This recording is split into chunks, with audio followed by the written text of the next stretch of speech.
एकंदरीत आपल्याला नागरिकांचा कसा प्रतिसाद भेटतोय?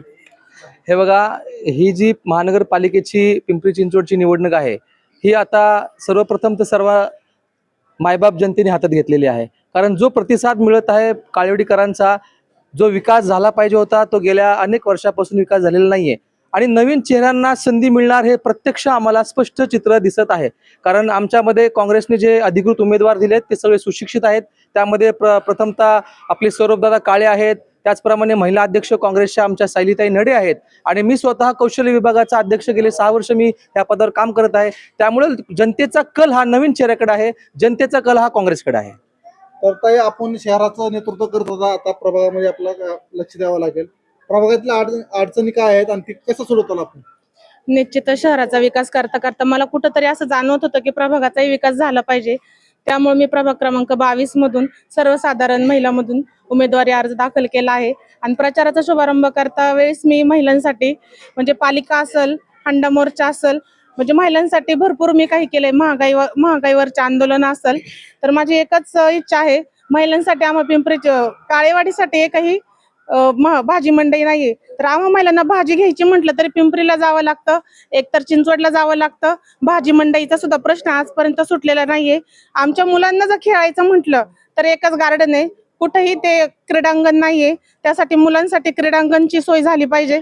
आपल्या मुस्लिम बांधवांसाठी दफनभूमी नाहीये काळेवाडीत, तर त्याच्यासाठी सुद्धा आम्ही प्रयत्न करणार आहे. शौचालयाची सुद्धा आम्ही मागणी केलेली आहे. प्रभाग आम्ही महिला जर बाहेर पडलो तर एक तर घरीच यावं लागतं, बाहेर कुठेही जात येत नाही, एक तर नातेवाईकांक जावं लागतं. त्यासाठी शौचालय सुद्धा आम्हाला प्रभागात पाहिजे. पाण्याचा तर अतिशय गंभीर प्रश्न आहे, तुम्हाला तर माहितीच आहे. शहरवासियांसाठी मी उपोषणही केलं होतं, त्यातून सुद्धा थोडासा मार्ग भेटला, पण म्हणावा असं आम्हाला काही आयुक्तांकडून उत्तर भेटलेलं नाहीये. आम्ही अखंडपणे तो लढा चालू ठेवणार आहे आणि प्रभाग क्रमांक 22 चा विकास नक्कीच आम्ही 3 उमेदवार करणार आहोत.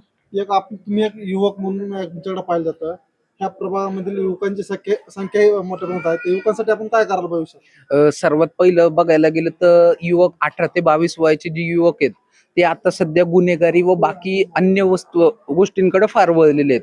सर्वप्रथम म्हणजे त्यांची जी 18 ते 22 मधले वयोगटातल्या मुलांची जी वाईट वळणावर चाललेली जी संख्या ती आपण कमी करून त्यांना कुठं आपल्याला चांगल्या मार्गावर नेता येईल, त्यांच्यासाठी आपल्याला काय उपलब्ध करता येईल किंवा त्यांना चांगल्या गोष्टी करून त्यांच्यावर चांगला प्रभाव कसा टाकता येईल याच्या संदर्भात आपण 100% नागरिकांना तर्फे काय आवाहन करा?